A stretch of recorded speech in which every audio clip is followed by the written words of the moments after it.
Hello दोस्तों, हम यहाँ पर बताएंगे हनुमान जयंती का व्रत की विधि और कैसे मनाई जाती है, क्यों मनाई जाती है उसके बारे में। तो वीडियो के अंत तक बने रहे। पसंद आए तो लाइक, सब्सक्राइब एंड शेयर जरूर करिए। हनुमान जयंती व्रत विधि पूजा। बजरंगबली के लिए ब्रह्मचर्य को महत्वपूर्ण माना गया है, इसलिए हनुमान जयंती का व्रत रखने के लिए ब्रह्मचर्य का पालन करना चाहिए। इस दिन सुबह ब्रह्म मुहूर्त में उठ जाए और भगवान श्री राम, माता सीता के साथ हनुमान जी का स्मरण करके प्रणाम करें। उसके पश्चात शुद्ध जल से स्नान करें। स्नान करने के बाद साफ कपड़े पहने और व्रत का शुभारंभ करें। फिर मंदिर जाएं, पूजा करें। साथ ही पूरे दिन में एक ही बार रात को भोजन करें। हनुमान जयंती कैसे मनाई जाती है? हनुमान जयंती के दिन मंदिरों में बहुत भीड़ देखने को मिलती है। लोग हनुमान जी की पूजा करते हुए मंदिरों की सजावट करते हैं, झांकी सजाते हैं, व्रत उपासना करते हैं। कई मंदिरों के बाहर मेला भी देखने को मिलता है। हनुमान बाल ब्रह्मचारी थे, इसलिए भक्त उन्हें जनेऊ पहनाते हैं। हनुमान जी की मूर्तियों पर सिंदूर और चोला चढ़ाते हैं।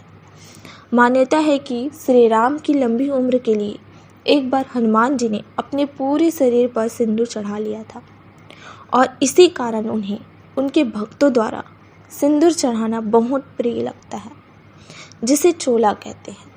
शाम के समय दक्षिण मुखी हनुमान जी की मूर्ति के सामने शुद्ध मन से मंत्र जाप को अत्यंत महत्व दिया जाता है।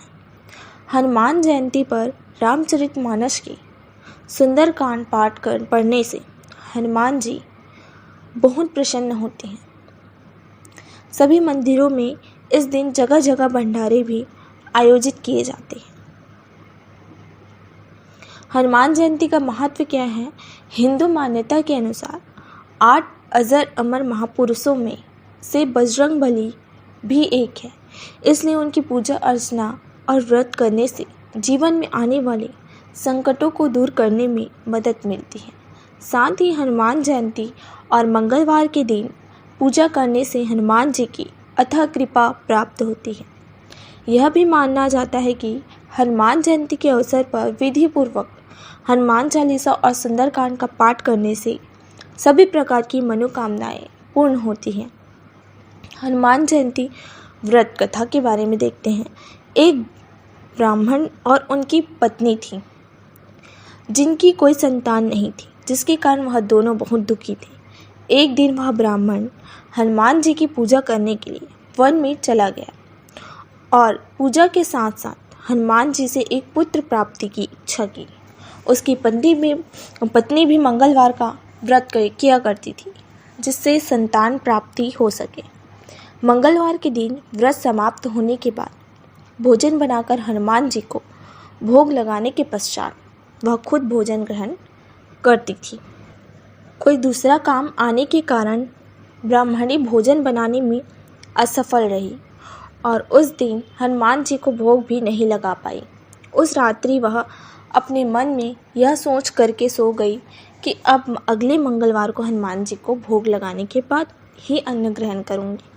वह 6 दिन तक ऐसे ही भूखी प्यासी रही। अगला मंगलवार आते वह मूर्छित होकर गिर गई। उसकी लगन और भावना को देखकर हनुमान जी बहुत प्रसन्न हुए और उसे दर्शन के लिए प्रकट हुई। प्रभु ने कहा कि मैं तुमसे अति प्रसन्न हूँ और तुम्हें एक सुंदर बालक का वरदान देता हूँ, जो तुम्हारी बहुत सेवा करेगा। हनुमान जी मंगलवार को बाल रूप में उसका दर्शन देकर अंतर्ध्यान हो गए। सुंदर बालक पाकर ब्राह्मणी बहुत प्रसन्न हुई। उसे एक पुत्र की प्राप्ति हुई, जिसका नाम उसने मंगल रखा। कुछ दिनों के बाद ब्राह्मण भी वन से लौट कर आता है। सुंदर बालक को घर में प्रसन्नता से खेलते हुए देखकर वह अपनी पत्नी से पूछता है, यह बालक कौन है? पत्नी ने बताया कि मेरे मंगलवार के व्रत करने से प्रसन्न होकर हनुमान जी ने दर्शन देकर मुझे बालक दिया है। ब्राह्मण को लगा कि उसकी पत्नी उससे कुछ छुपा रही है या उसे छल कर रही है। उसे लगा कि ब्राह्मणी झूठ बोल रही है।